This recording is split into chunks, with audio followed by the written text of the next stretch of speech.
Храпите? Тогда я иду к вам на помощь.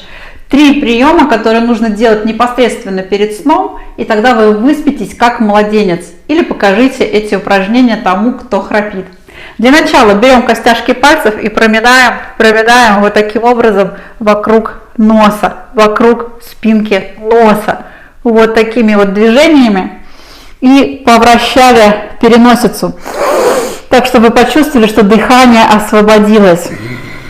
Снимаем непосредственно вот здесь все скопления.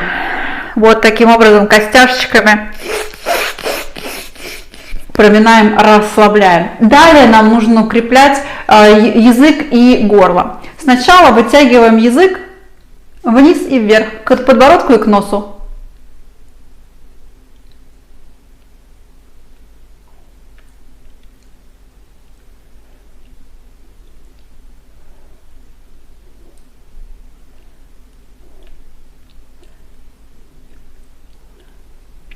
Таким образом сделали 30 раз. И следующее вам нужно, запрокинув голову наверх, вот таким образом вытянуть язык вверх и подержать 5 секунд. Голова в плоскости потолка. Вернулись еще 2 раза.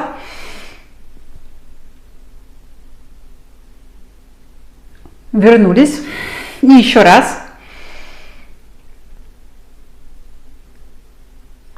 И вернулись. Вот и все.